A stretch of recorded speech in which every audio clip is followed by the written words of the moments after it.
The glass bottles clinked together in Zelda Harper's worn leather satchel as she hurried through the dusty streets of Gunnison, Colorado, her heart pounding with a mixture of fear and determination that had become all too familiar in the spring of 1878. She had watched Doc Brennan die 3 days ago, his body finally succumbing to the pneumonia that had ravaged his lungs through the harsh mountain winter. And now she was the only person in this rough mining town who knew anything about mixing medicines or tending wounds. The weight of that responsibility sat heavy on her 22-year-old shoulders as she clutched the last batch of cough syrup she had bottled under the doctor's supervision, praying she had remembered the measurements correctly. The mining camp on the eastern edge of town had sent word that 5 men were down with fever, and she was their only hope. Zelda pushed open the door to what had been Doc Brennan's office, now technically hers by default since no other physician had arrived to claim it. The small wooden building still smelled of carbolic acid and dried herbs, scents that had become as familiar to her as her own skin over the past 3 years she had worked as the doctor's assistant. She moved quickly to the work table, checking her supplies with practiced efficiency.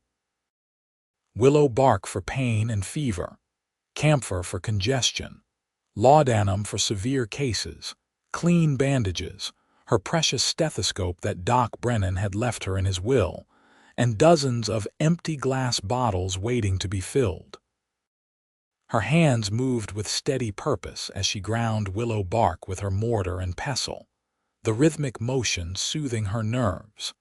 She had learned this work because no one else would teach a woman anything useful, but Doc Brennan had been different. He had seen her intelligence, her steady hands, her genuine desire to help people, and he had taught her everything he knew. Now he was gone, and she was alone in a town that did not quite trust a woman to do a man's job, even when that woman was their only option. The door burst open without warning, and Zelda jumped, nearly dropping the pestle.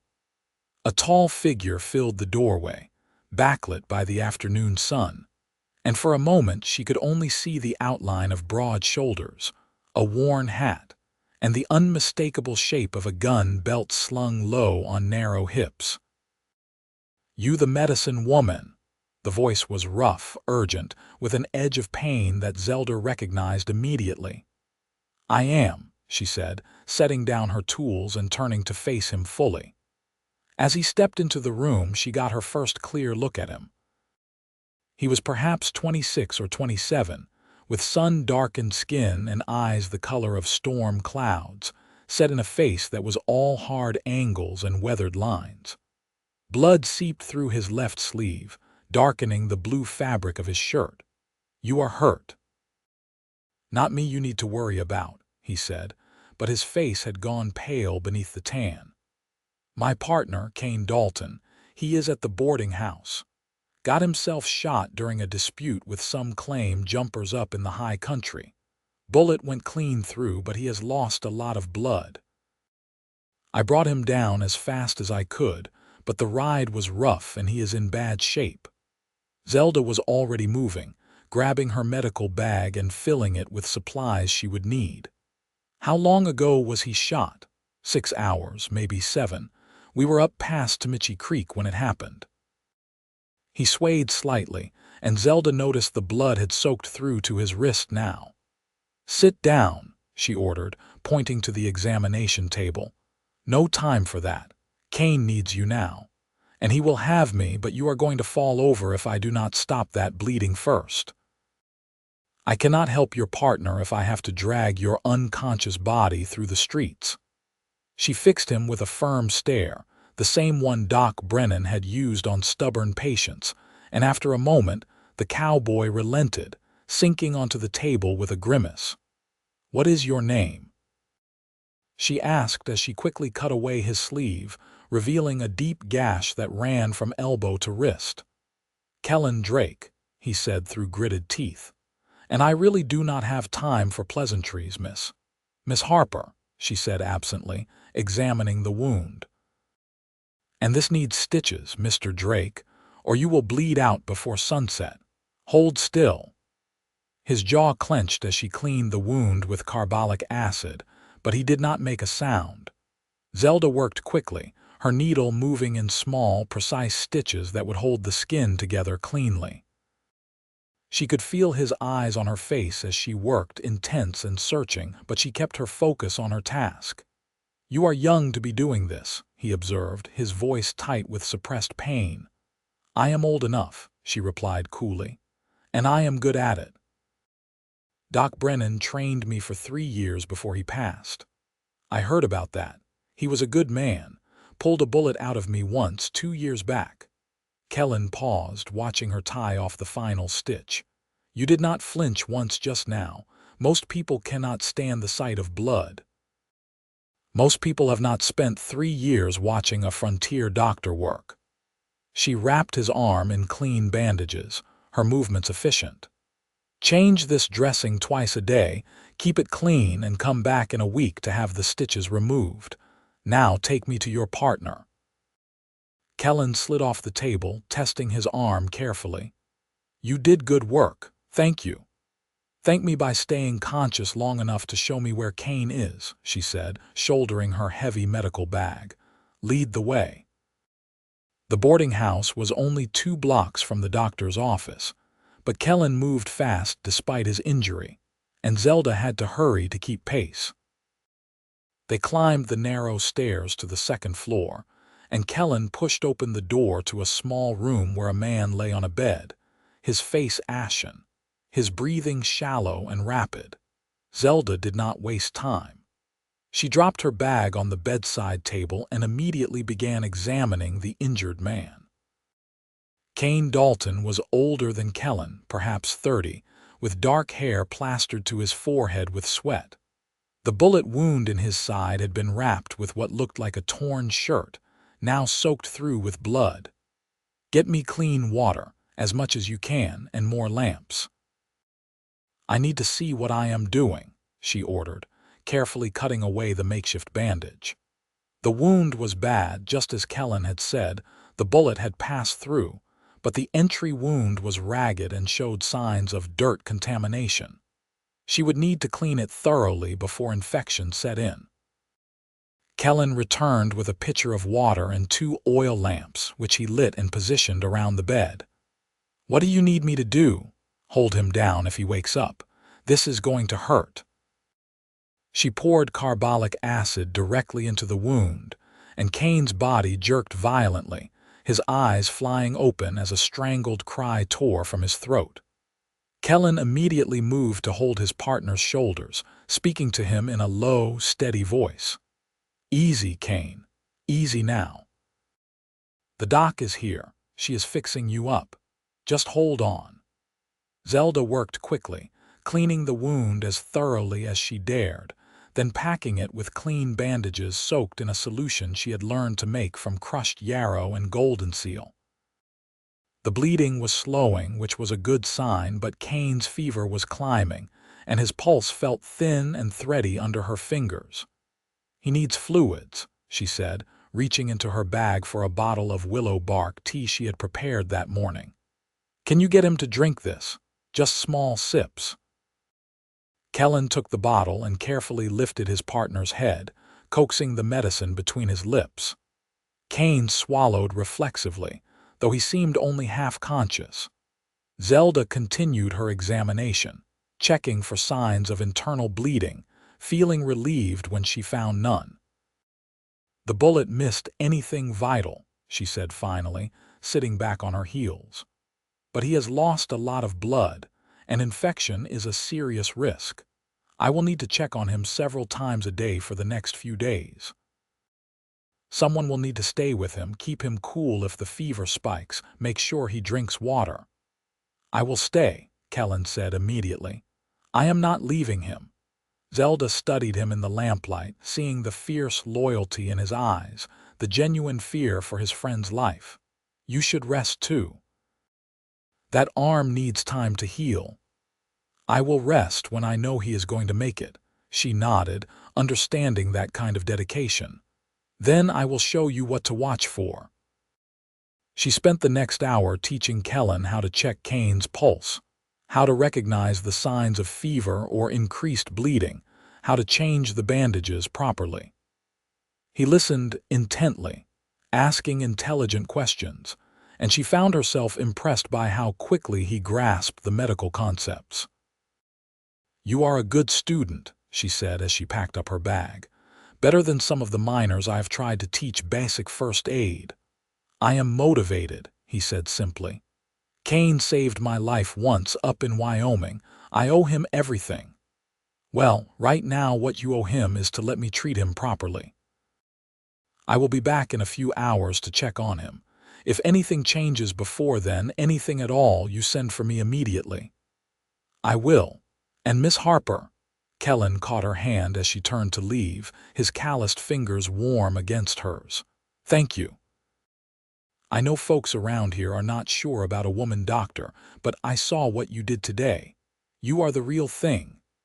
Zelda felt a strange flutter in her chest at his words, at the genuine respect in his eyes. "I am not a doctor," she said quietly. "I am just someone who learned from one. But I will do everything I can for your friend." She left the boarding house with her mind already racing ahead to the next task. She still had to get to the mining camp, and there were supplies she needed to prepare for tomorrow. But as she walked back to the office through the darkening streets, she found her thoughts returning to Kellan Drake, to the way he had looked at her with such trust, such certainty that she could save his friend. The next 3 days passed in a blur of constant motion. Zelda divided her time between treating the fever outbreak at the mining camp, checking on Kane Dalton's progress, and handling the usual parade of injuries and ailments that came through the doctor's office. She slept in snatches, catnaps taken at her desk between patients, and survived on strong coffee and the cornbread that Mrs. Patterson from the general store brought by each morning. Kane's fever broke on the second night, and by the third day he was conscious enough to complain about the taste of her medicine, which Zelda took as a very good sign. Kellan remained at his side the entire time, only leaving the room when Zelda came to change bandages or examine the wound. She noticed he was careful about that, giving her privacy to do her work, treating her with a respect that many of the men in Gunnison did not bother with. On the fourth morning, she arrived at the boarding house to find Kellan asleep in a chair beside Kane's bed, his injured arm cradled against his chest, dark circles under his eyes. Kane was awake, his color much improved, and he smiled weakly when he saw her. "Morning, Miss Harper," he whispered, his voice still hoarse but stronger than before. "Sorry for all the trouble." "No trouble," she assured him quietly, not wanting to wake Kellan. "How are you feeling?" "Like I got shot and then bounced down a mountain on horseback," Kane said with a hint of humor. "But alive, thanks to you. Kellan said you stitched him up too. Man came back singing your praises." Zelda felt her cheeks warm. "I just did what needed doing. Let me look at that wound." The healing was progressing well, no signs of the infection she had feared. She changed the dressing with gentle hands and Kane bore it stoically. When she finished, she found Kellan awake, watching her with those storm-gray eyes. "You should go home," she told him firmly.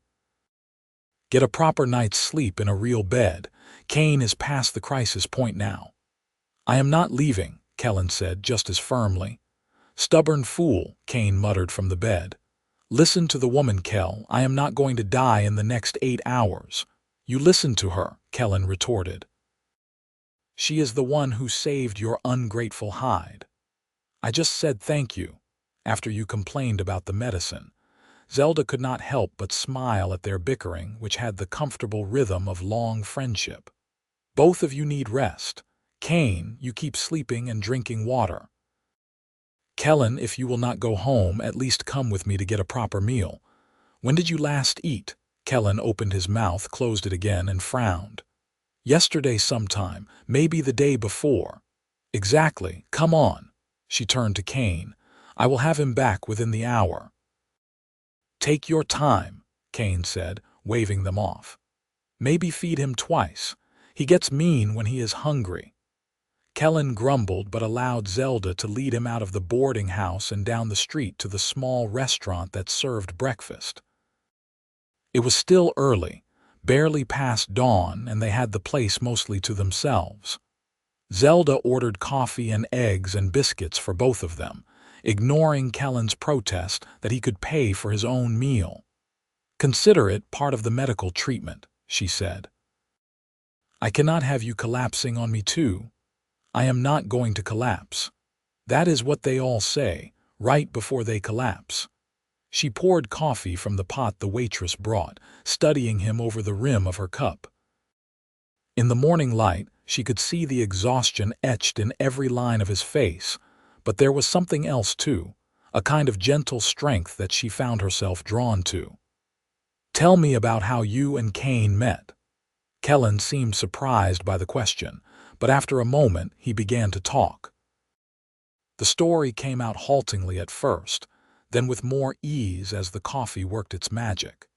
He and Kane had met in Wyoming 5 years ago, both working as ranch hands on a spread near Laramie. They had hit it off immediately, finding in each other the kind of friendship that felt like family. We saved up together, both of us dreaming of finding silver or gold, making our fortune, Kellan said, his hands wrapped around his coffee cup. Came down to Colorado 2 years back when we heard about the strikes around Gunnison. We have a claim up in the high country, nothing fancy, but it has been paying steady, enough to keep us going anyway. And the claim jumpers, his jaw tightened. 3 men tried to take our claim by force, said we had no legal right to it, but we had all the paperwork filed proper. They pulled guns first. Kane got hit in the exchange and I managed to chase them off.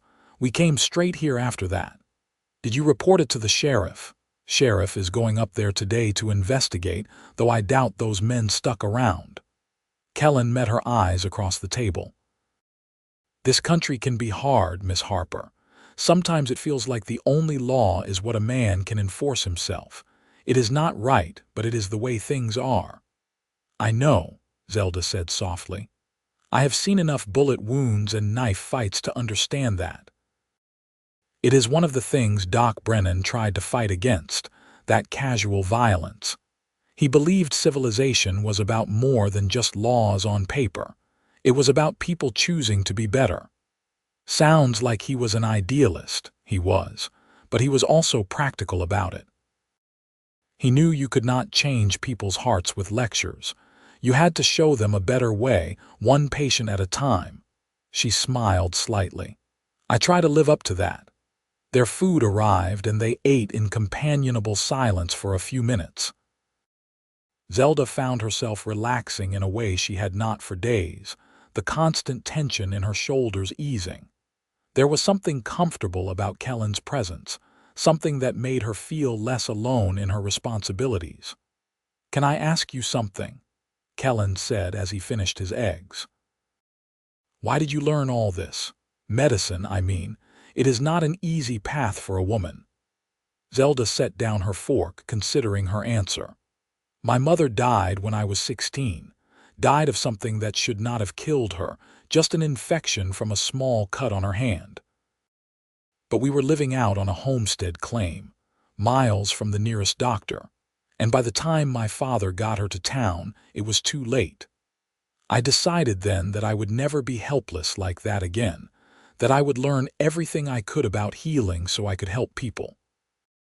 I am sorry about your mother, Kellan said quietly. That must have been hard.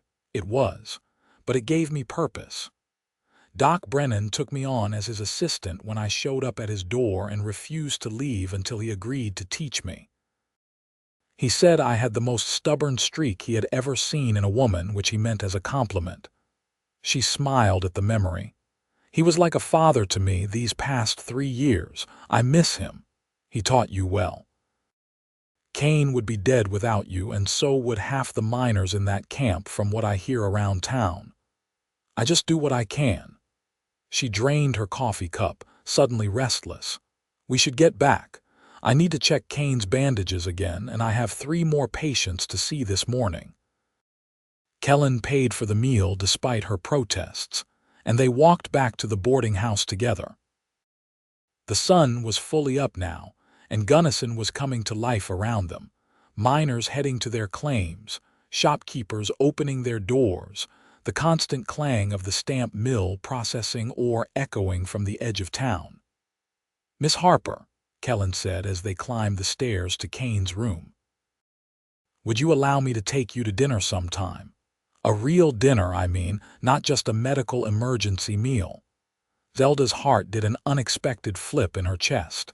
She turned to look at him, seeing the uncertainty in his face, the hope. "Are you asking to court me, Mr. Drake?" "I suppose I am," he said, meeting her eyes steadily. "If you would be willing. I know I am just a miner with more dirt under his nails than money in his pocket, and you are an educated woman with important work to do. But I would like the chance to know you better, if you are interested." She should say no. She had no time for courtship, no energy to spare for romance when she was barely keeping up with her medical duties. But something in his earnest gaze, in the respectful way he looked at her, made her want to say yes. "I would like that," she heard herself say.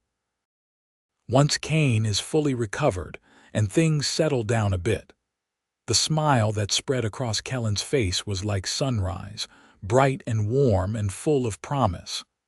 "I will hold you to that, Miss Harper." The following week brought a rhythm to Zelda's days that included Kellan Drake in ways she had not anticipated.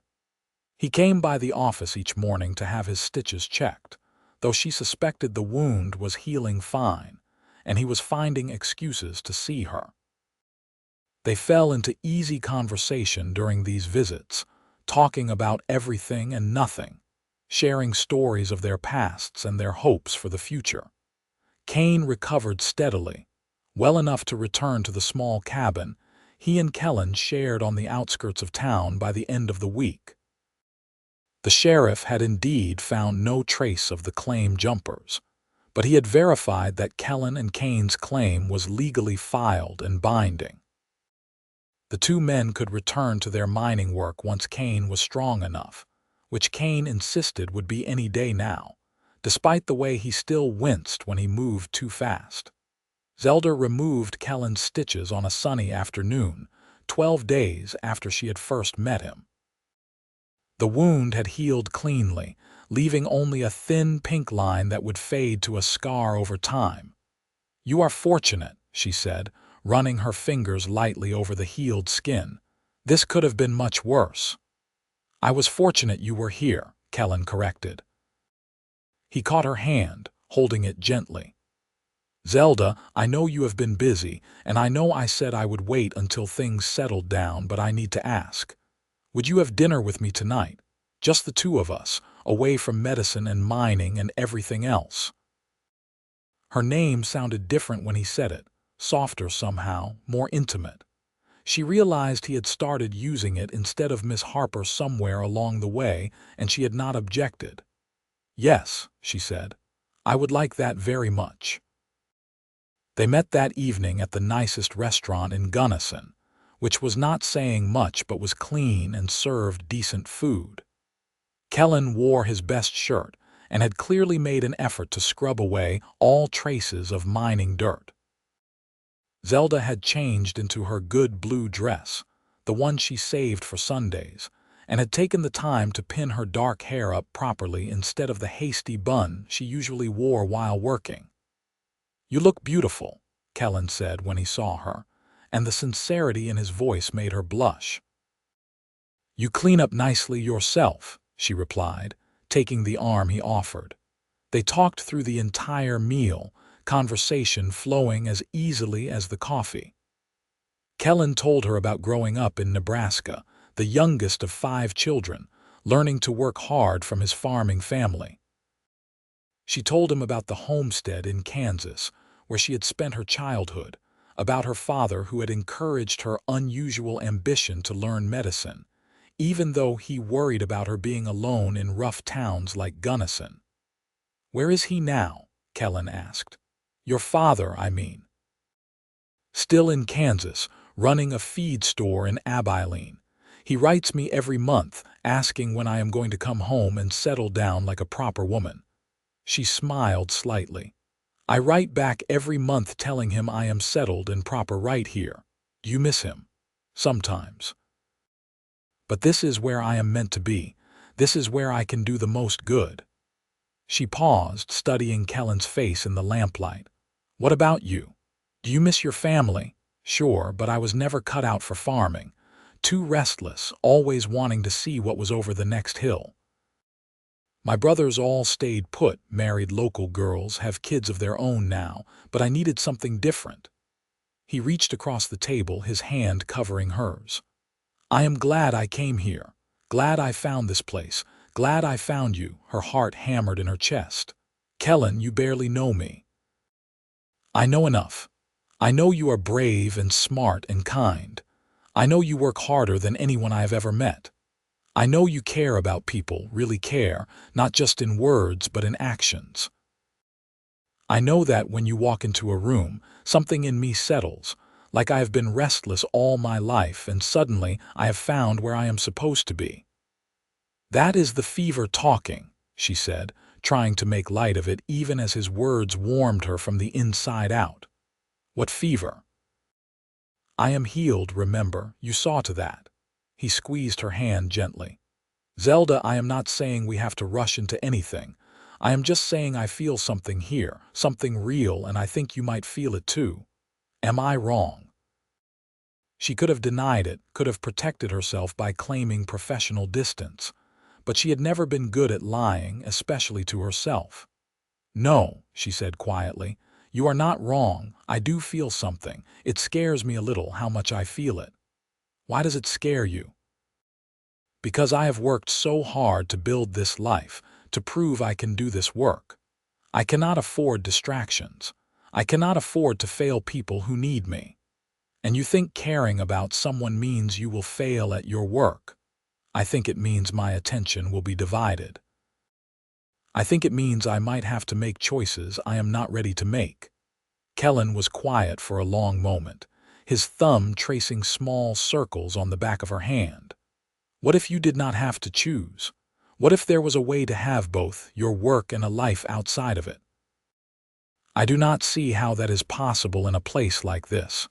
This town needs a doctor, needs someone fully committed. And you are fully committed. But Zelda, you are also human. You need rest and food and someone to talk to at the end of a hard day. You need someone to help carry the weight when it gets too heavy. That is not weakness, that is just being alive." He paused. "Let me be that person for you. Let me help you carry it." She felt tears prick at her eyes, surprised by the emotion welling up in her chest. "You really mean that?" "Every word.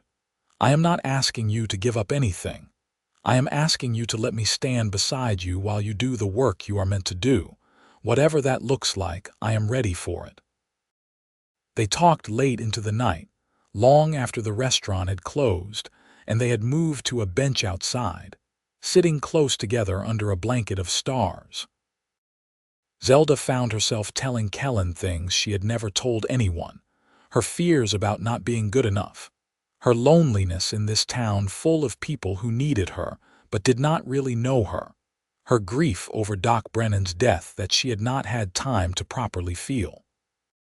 Kellan listened to all of it, never interrupting, never trying to fix things, just being present with her in her pain and her fear.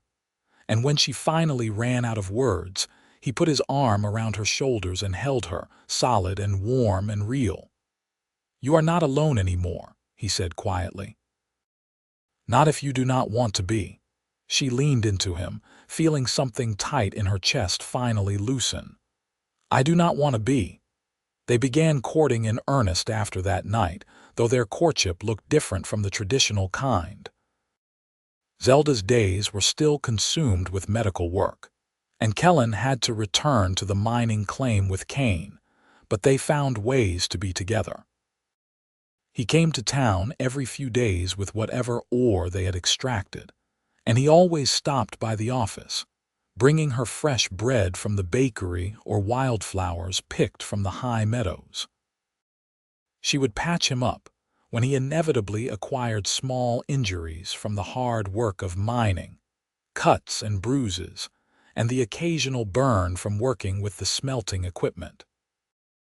He bore her ministrations with good humor, claiming he was getting injured on purpose just to have an excuse to see her, which made her scold him even as she smiled. Kane recovered fully and went back to work, though Zelda made him promise to take it easy for another few weeks. He thanked her profusely for saving his life, insisting on paying her double what Doc Brennan would have charged, which she reluctantly accepted. The mining claim was paying well enough now that they could afford it, and she had to admit her savings were running low after buying supplies to replace what she had used during the fever outbreak. One evening in early summer, 2 months after they had first met, Kellan invited her to visit the mining claim.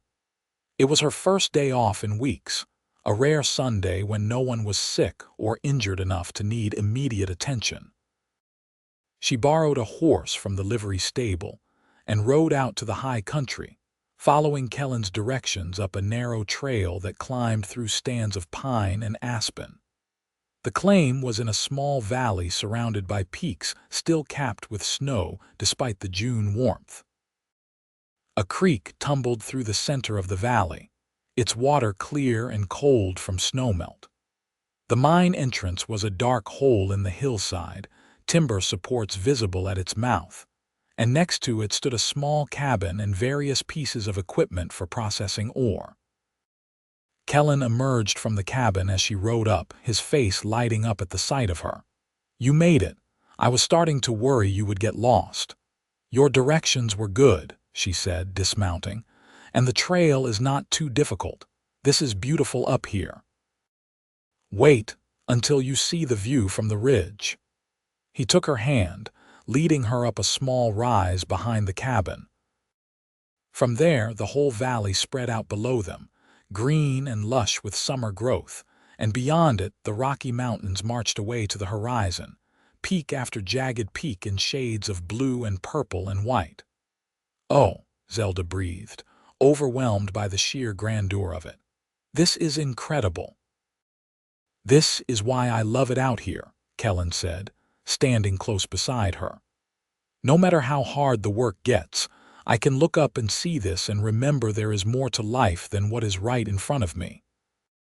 They stood together in silence, watching an eagle circle high above the valley, riding the thermal currents.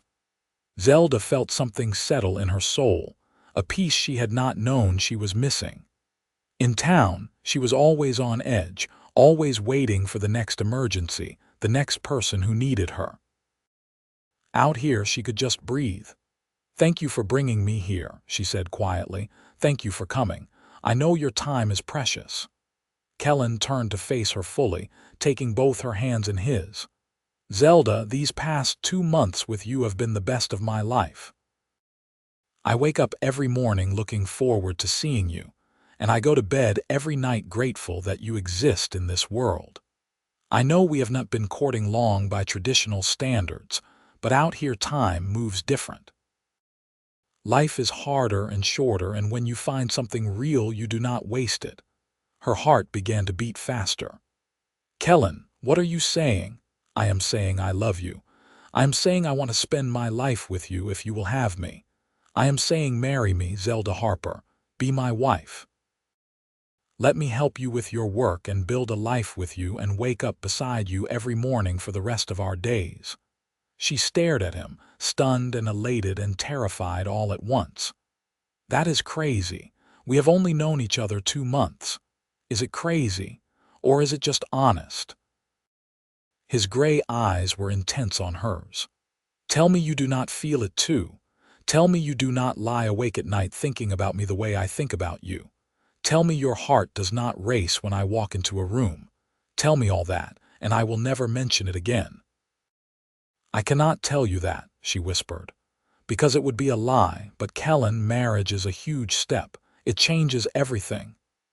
It does not have to change your work. I told you I will stand beside you while you do what you are meant to do. If anything, I can help make it easier. You need someone to manage the business side of the practice, someone to handle supplies and keep the books and make sure you eat meals and sleep sometimes. Let me be that person. Let me take care of you while you take care of everyone else. She thought about the long, lonely nights in the office, the exhaustion that never seemed to lift, the constant weight of being the only medical care for Miles. She thought about how different it had been these past 2 months, having Kellan to talk to, having his steady presence to lean on when things got hard. "I love you too," she said, the words escaping before she could stop them. "I did not want to admit it, was not sure it was real, but I do. I love you." The joy that transformed his face was almost painful to see.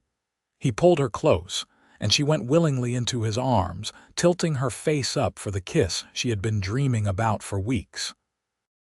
His lips were gentle at first, tentative, but when she responded the kiss deepened, becoming something fierce and hungry and full of promise. When they finally broke apart, both breathing hard, Kellan rested his forehead against hers. "Is that a yes, then? Will you marry me?" "Yes," she said, laughing and crying at the same time. "Yes, you impossible man, I will marry you."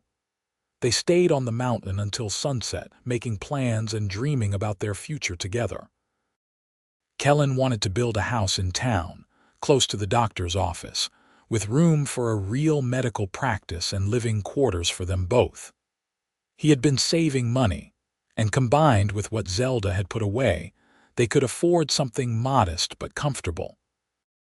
"I will still need to work the claim with Cain," Kellan said as they rode back down the mountain together, Zelda seated in front of him on his horse, her borrowed mount tied behind them. "But maybe just 3 or 4 days a week instead of 6. Cain is talking about taking on a partner to help with the heavy work anyway, and I can handle the business side of things from town, selling the ore and managing supplies." "That would be good," Zelda said, leaning back against his chest. "And I am going to need help.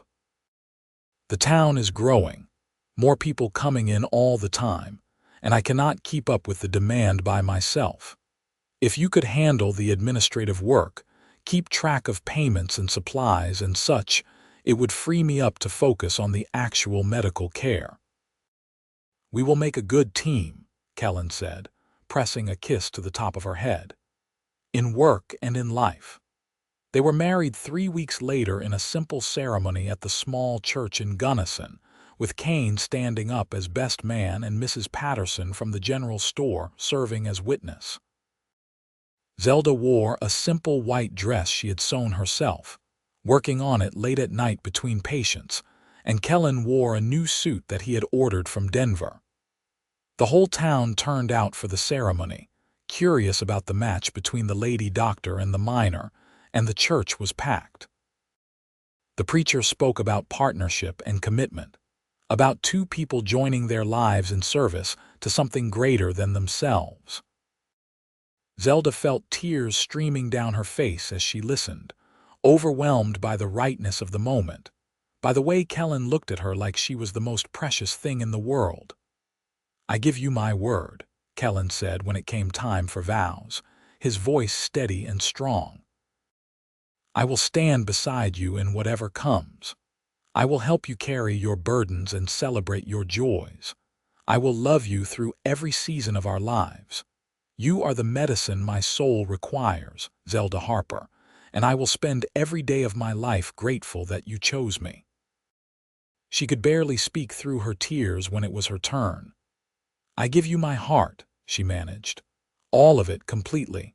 I promise to build a life with you built on trust and respect and love. I promise to be your partner in all things. I promise to love you until my last breath."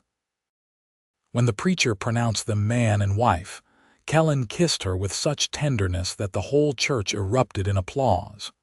And Zelda knew, with absolute certainty that she had made the right choice.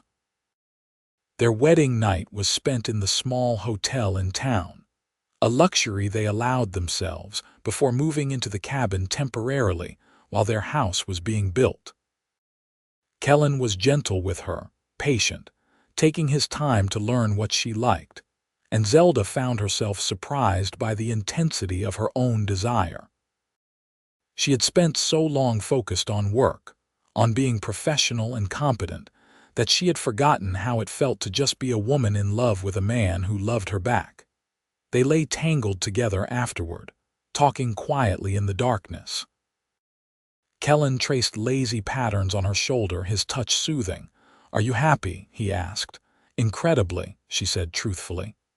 "Though part of me still cannot believe this is real, that we are married, that you are mine. Believe it, I am not going anywhere. What if you had never gotten hurt?" She wondered aloud. What if Kane had not been shot and you had never needed a doctor? We might never have met. "I do not believe that. I think we were always going to find each other somehow. Maybe not that exact way, but some way. Some things are just meant to be." She kissed him, long and slow. "I am glad it was that way, though. Glad I got to see what kind of man you are, how loyal and brave and kind. You could have left Kane and saved yourself. You could have gone for help and let someone else deal with it. But you brought him down that mountain yourself, even though you were hurt too. He is my friend, my brother really. I would never leave him. I know. That is what I mean. You are a good man, Kellan Drake, the best man I know." They built their life together slowly over the following months. The house went up on a lot Kellan purchased near the center of town. A solid 2-story structure with the first floor devoted to a proper medical office, and the second floor containing their living quarters. Kellan threw himself into managing the business side of the practice, handling supplies and payments and correspondence with medical suppliers in Denver. He proved to have an unexpected talent for organization, setting up a system for patient records and tracking which families could pay in cash and which would need to trade goods or services. He was diplomatic with people who owed money, firm but kind, and he had a way of making everyone feel respected even when collecting debts. Zelda's practice grew as word spread that she was not only skilled, but now had proper facilities and reliable supplies. She treated everything from mining injuries to childhood illnesses to difficult births, and she found that having Kellan's support made it possible to take on more cases without burning herself out. He made sure she ate regular meals, insisted she take at least one afternoon off each week, and managed to protect her from some of the more unreasonable demands on her time. Kane became a regular visitor to their home, often joining them for Sunday dinners. He had taken on a partner at the mine, a young man from Ireland named Seamus who worked hard and complained less than Kane had expected.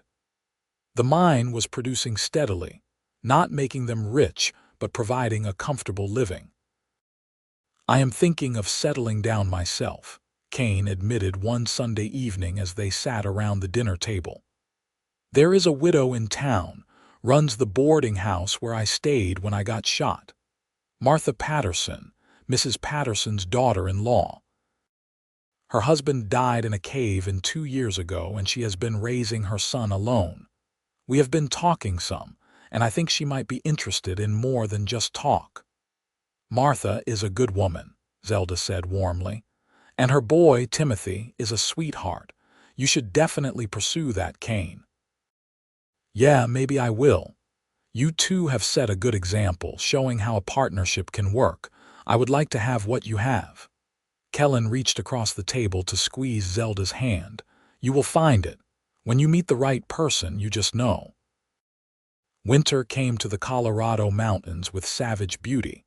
Snow piling high in the streets of Gunnison and temperatures dropping below zero at night. Zelda dealt with an outbreak of influenza that kept her working around the clock for 2 weeks, but Kellan was there through all of it, helping her prepare medicines, keeping the fire going in the office stove, making sure she rested between patients. She came down with the influenza herself at the tail end of the outbreak, collapsing with fever and chills that left her shaking.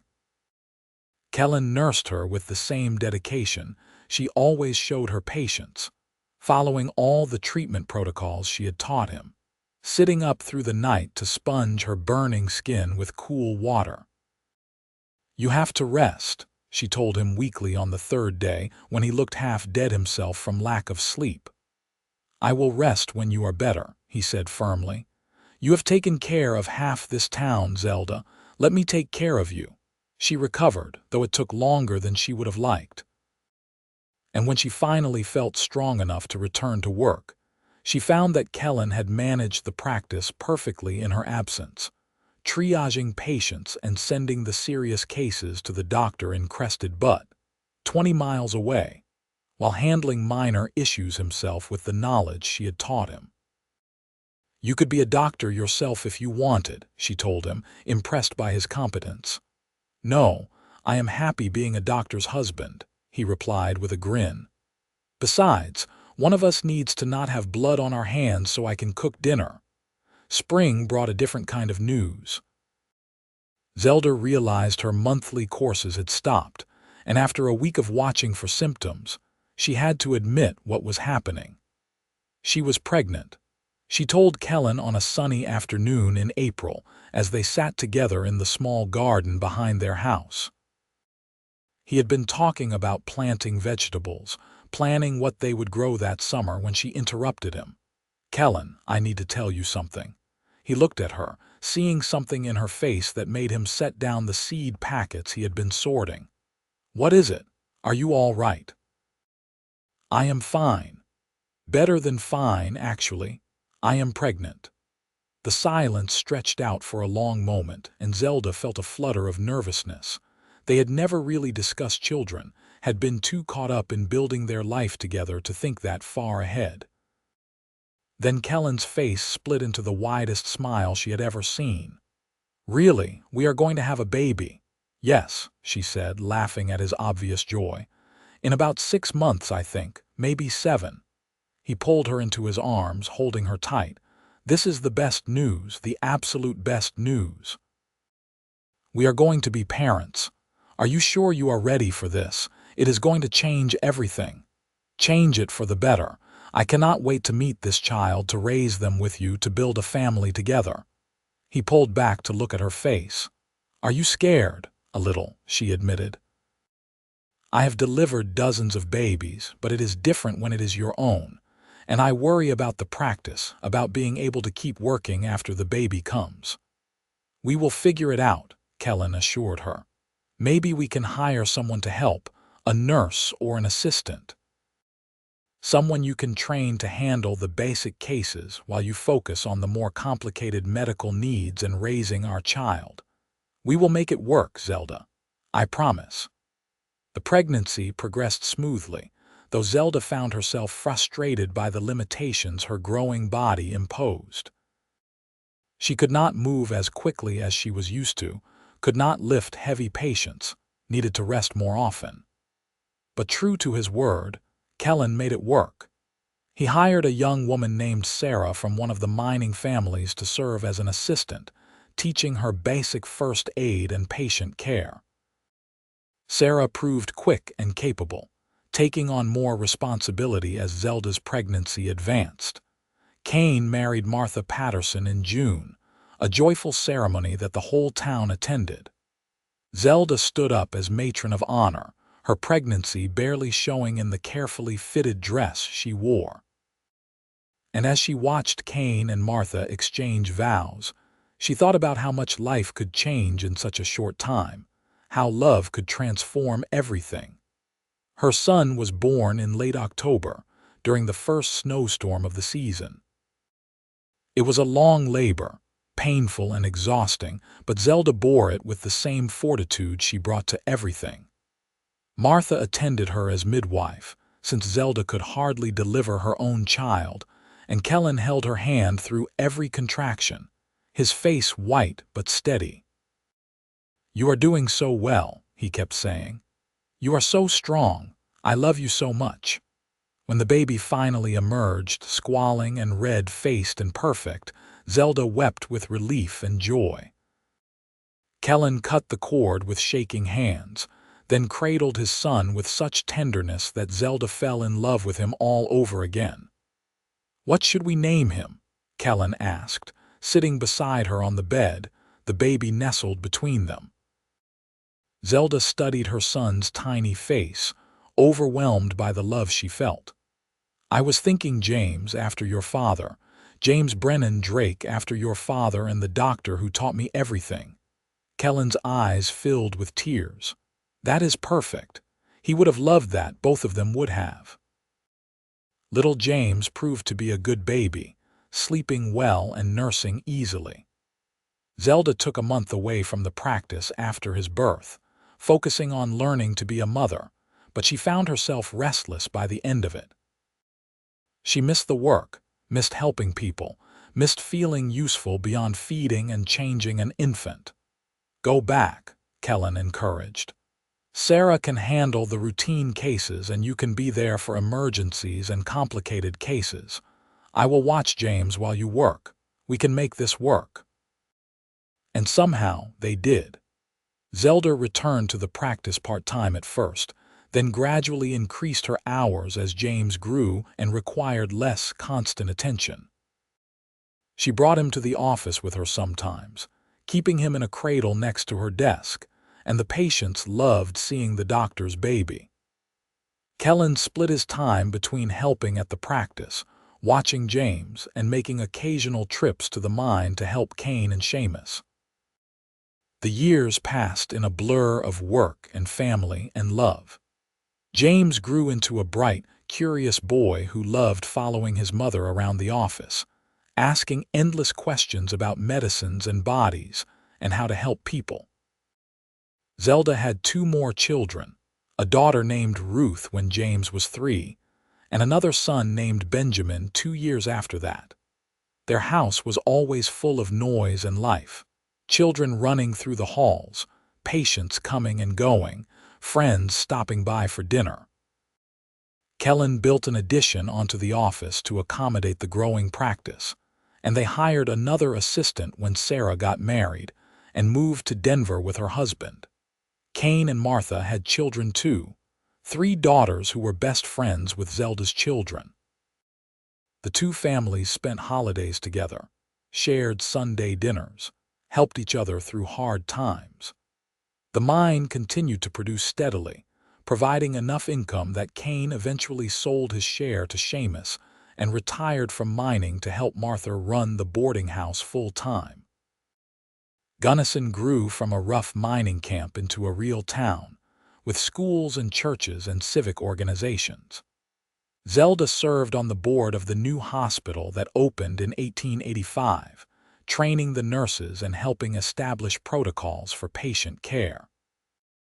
She became a respected figure in the community, the woman who had brought modern medicine to the frontier, who had proven that a woman could be both a healer and a mother. But through all the growth and change, the center of her life remained Kellan. He was her partner in every sense, sharing her dreams and supporting her work, and loving her with a constancy that never wavered.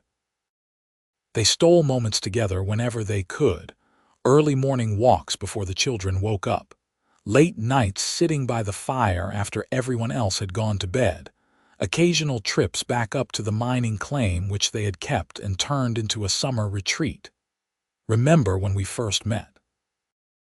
Zelda asked one evening as they sat together on the porch of their house, watching the sunset paint the mountains gold and purple.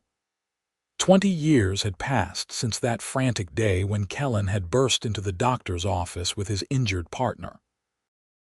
"You were bleeding all over my floor and refusing to let me treat you." Kellan laughed, his arm around her shoulders. "I was an idiot. I should have let you stitch me up right away instead of arguing. You were loyal. You were putting Cain's needs before your own. That is what made me start falling in love with you, you know. Not your good looks or your charm, but your heart. I seem to recall you were pretty charming yourself, ordering me around, refusing to take no for an answer." He kissed her temple. "I knew right then you were someone special. Someone worth holding on to." "And have you held on?" she teased. "Every day for 20 years," he said seriously. "And I plan to hold on for the next 20 and the 20 after that and however many more we get. You are still the medicine my soul requires, Zelda. That has never changed." She turned to kiss him properly, tasting 20 years of love and partnership and shared dreams. "I am so glad you came to my office that day. I am so glad I chose to say yes. Best decision I ever made asking you to marry me. Best decision you ever made saying yes." They sat together in companionable silence, watching the stars come out one by one. Inside the house, they could hear their children talking and laughing. James, now 20 and studying medicine in Denver, planning to return and join his mother's practice. Ruth, 17 and teaching at the town school. Benjamin, 15 and working at Kane's boarding house to earn money for college.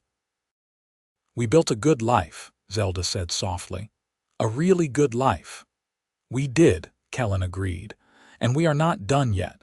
We have years ahead of us still, more adventures, more memories to make, more bottles to fill with medicine," she added with a smile. "Though James will be taking over most of that soon. You trained him well. He is going to be a wonderful doctor, just like his mother." "We trained him well," she corrected. "You taught him just as much as I did about compassion and dedication and treating people with respect." "We made a good team," Kellan said. "We still do."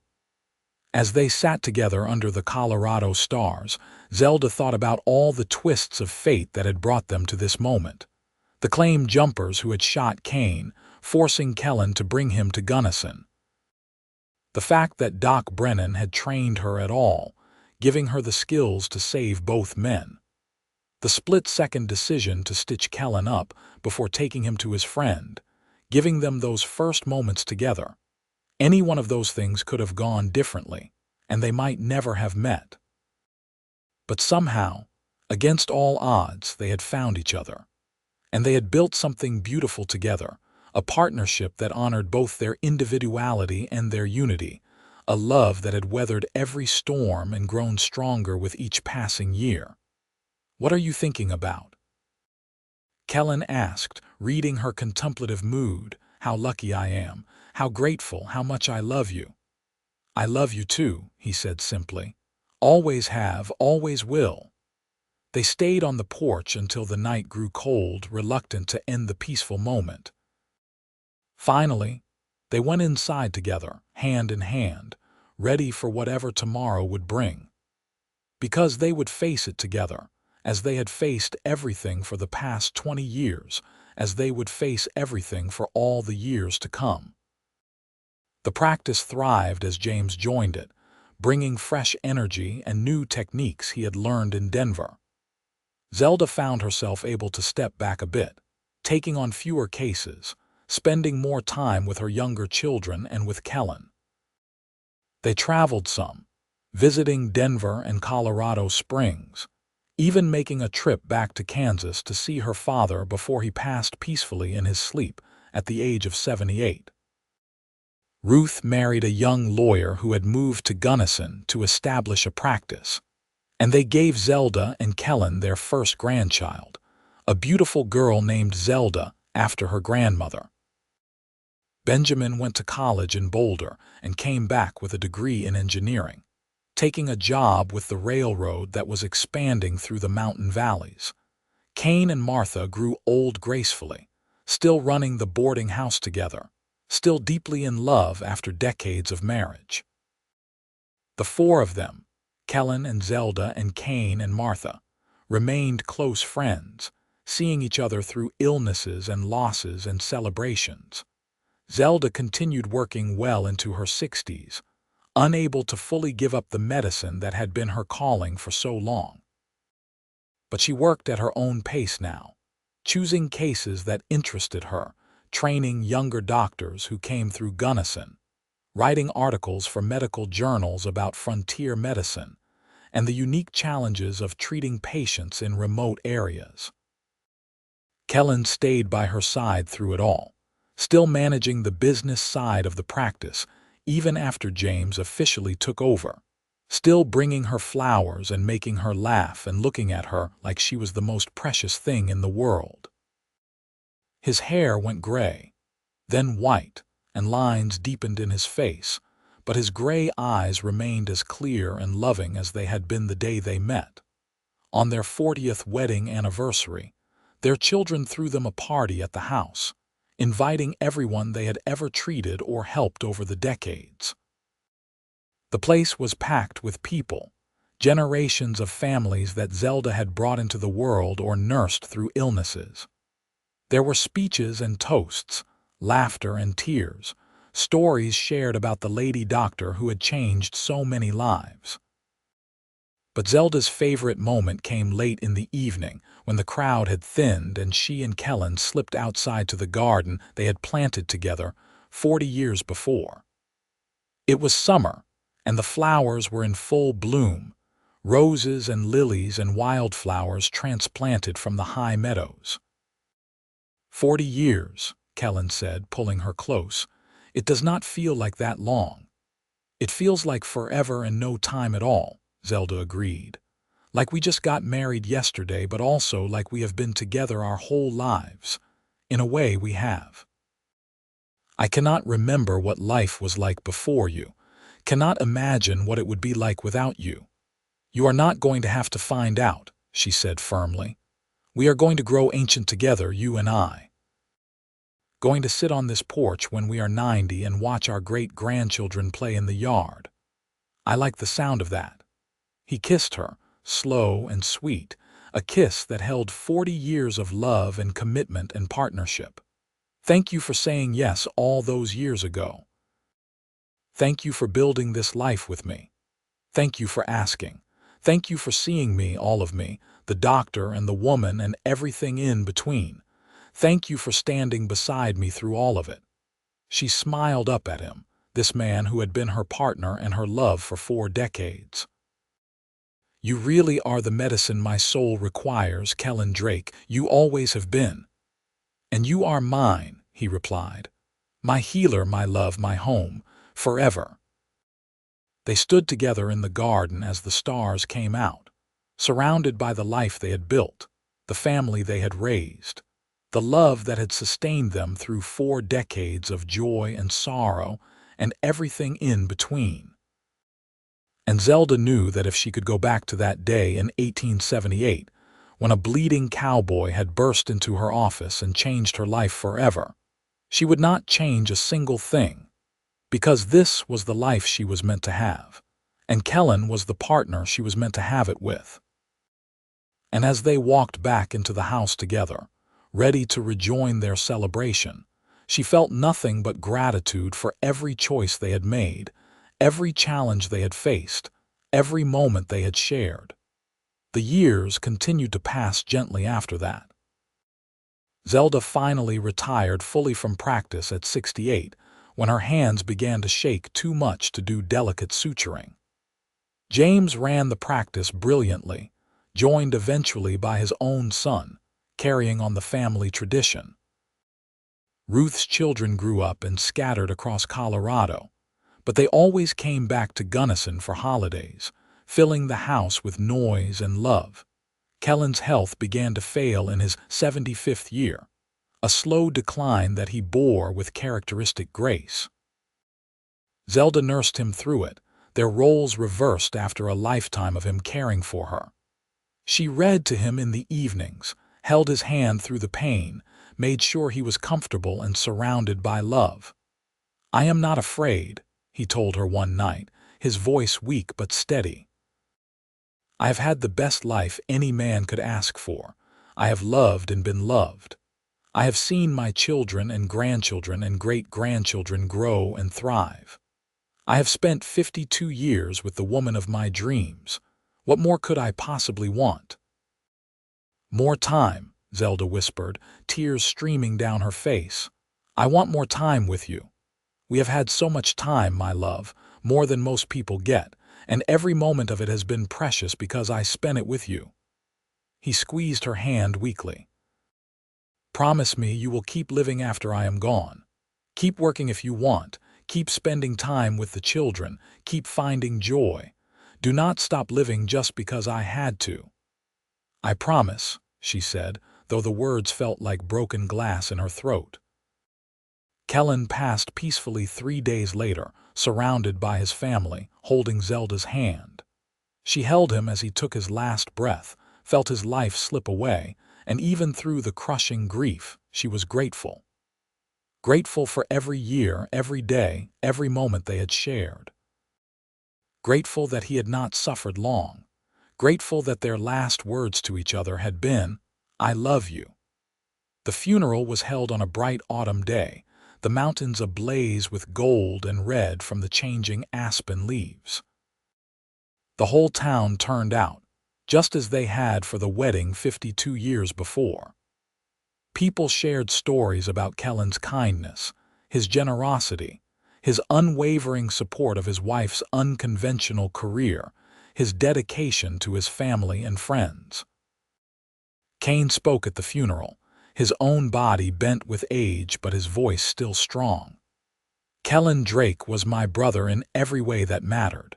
He saved my life more than once, and he showed me what real love looked like through his partnership with Zelda. The world is poorer without him, but it is richer for having had him in it."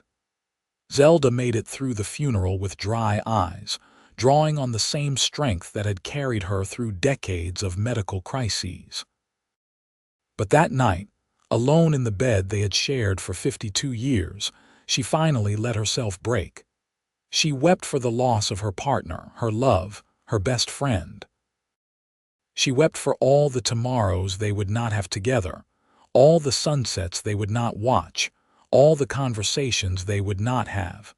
But even through the grief, she remembered her promise. She would keep living. She would honor Kellan's memory by continuing to embrace life, to find joy, to love their family with all the fierce dedication they had always shared. The months after Kellan's death were the hardest of Zelda's life, harder even than losing her mother or Doc Brennan. She moved through each day with determination, visiting with her children and grandchildren, taking walks through town, sitting in the garden Kellan had planted. Slowly, painfully, she learned to live with the grief, to carry it without letting it crush her. She started volunteering at the hospital several days a week, teaching medical students and sharing her decades of experience. She wrote her memoirs, documenting her years as a frontier doctor, ensuring that the knowledge she had gained would not be lost. She spent time with Martha, who understood the particular pain of losing a spouse, and together they supported each other through the difficult adjustment to widowhood. Kane passed a year after Kellan, his body simply giving out one night in his sleep. Martha and Zelda mourned together, these two women who had been friends for over half a century, who had raised their families side by side, who had watched each other through joy and sorrow. "We were lucky," Martha said at Kane's funeral, holding Zelda's hand tightly. "We had love, real love, the kind that sustains you through everything. Not everyone gets that." "No," Zelda agreed. "Not everyone does. We were blessed." Zelda lived another 7 years after Kellan's death, years filled with family and purpose and quiet contentment. She did not remarry, could not imagine sharing her life with anyone but Kellan, but she found peace in her solitude. She watched her great-grandchildren grow, saw the practice she had started with Doc Brennan's training continue to serve the community, felt satisfied that she had lived a life of meaning and purpose. On a summer evening when she was 84 years old, Zelda sat in her garden, surrounded by the flowers Kellan had planted decades before. The sun was setting over the mountains, painting the sky in shades of gold and pink and purple. The the same colors she had seen on her wedding day, on countless evenings with Kellan, on all the important moments of her life. She felt tired, bone-deep tired in a way she had never felt before. But it was not an unpleasant feeling. It was the tiredness of a life well lived, of work well done, of love fully given and received. As the stars began to appear, one by one in the darkening sky, Zelda closed her eyes and let herself remember. Remember the day a bleeding cowboy burst into her office and changed her life forever. Remember his proposal on the mountain, the way he had looked at her like she was his entire world. Remember their wedding day, the birth of their children, the decades of partnership and love. Remember his voice saying, "You are the medicine my soul requires."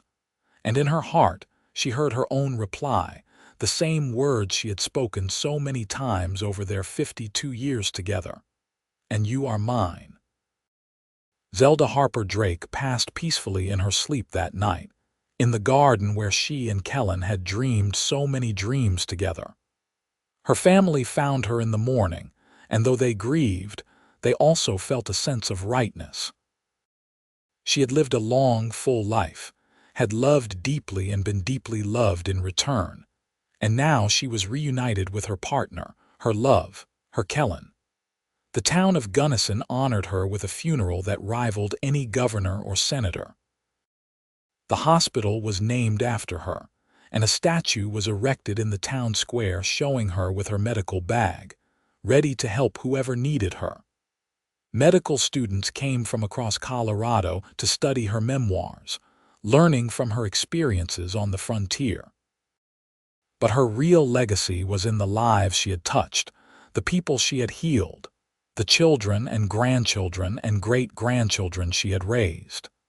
It was in the practice that continued to serve the community, now run by her great-grandson. It was in the love story she and Kellan had lived, a story that inspired everyone who heard it. James, now in his 60s himself, spoke at his mother's funeral. "My mother taught me many things," he said, his voice thick with emotion. "She taught me medicine, yes, how to heal bodies and ease pain. But more than that, she taught me about dedication and purpose. She taught me that love and work are not opposing forces but complementary ones, that you can honor your calling while also honoring your relationships. She and my father showed me what real partnership looks like, what it means to stand beside someone through everything life throws at you." He paused, looking out at the crowd that filled the church and spilled out into the street beyond. "They used to tell a story about how they met. My father would say that he came looking for medicine for his wounded friend, and he found the medicine his soul required instead. My mother would laugh and tell him he was being dramatic. But as I watched them together over the years, I realized he was right. They were each other's medicine, the healing each of them needed to become their best selves, and the world is better because they found each other." After the funeral, the family gathered at the house one last time. They went through Zelda's things, dividing up her possessions, sharing memories. In her desk, they found a letter addressed to all of them, written in her distinctive handwriting. "My dearest family," it began. "If you are reading this, then I have gone to join Kellan, and I hope you are not too sad. I lived a long, wonderful life, far beyond what I ever expected when I first started bottling medicine for Doc Brennan all those years ago. I want you to know that every moment of my life felt precious to me. Every patient I treated, every child I brought into the world, every hand I held through fear and pain, all of it mattered. But nothing mattered more than the love I shared with your father, grandfather, great-grandfather. He was my partner in every sense, the person who made me brave enough to pursue my calling while also embracing all the other parts of life. If I have any wisdom to pass on, it is this: find someone who sees all of you and loves all of you. Find work that gives your life meaning. And never forget that love and purpose can coexist, that you do not have to choose between following your heart and following your dreams. Thank you for filling my life with so much love and joy. Thank you for carrying on the work I started. Thank you for being my legacy, far more valuable than any medical practice or hospital named in my honor. And if you ever doubt whether love is real, whether it is worth the risk and the pain and the inevitable loss, remember your father and me. Remember how we chose each other every single day for 52 years. Remember that the pain of losing him was worth every moment we had together. Remember that love, real love, is always worth it. Live well. Love deeply. Take care of each other. And know that I will be watching over you just as I always have, but now I will have Kellan beside me again. All my love, always and forever, Mom. They read the letter together through their tears, and when they were finished, James stood up. "She is with him now," he said. Together again, the way they were always meant to be. Together again, the family echoed, finding comfort in the thought in the garden where Zelda had spent her last evening. The flowers continued to bloom, tended now by her great-granddaughter. The practice she had founded continued to serve the community, adapting to new technologies and techniques, but never forgetting the core values of compassion and dedication she had instilled. And in the hospital that bore her name, medical students learned not just about medicine, but about the woman who had brought healing to the frontier, who had proven that a woman could be both a skilled physician and a loving wife and mother. But perhaps the most enduring legacy was the love story itself, passed down through generations of the Drake family. The story of how a young woman bottling medicine for a frontier doctor met a cowboy who said she was the medicine his soul required. How they built a life together against all odds. How they loved each other through 52 years of joy and struggle and everything in between. How their love survived even death, living on in the family they created and the example they set. It was a story about partnership and purpose, about choosing love without giving up your calling, about two people who made each other better and stronger and more whole. It was a story about the Wild West, but also about something more timeless and universal, the healing power of love, the way two souls can find in each other exactly what they need to become their best selves. And in Gunnison, Colorado, where it all began, people still told the story on summer evenings and winter nights, sharing it with their children and grandchildren. The lady doctor and the cowboy, the woman who healed bodies and the man who healed her soul, partners in work and life, together through everything forever. It was a love story for the ages, and it was absolutely true.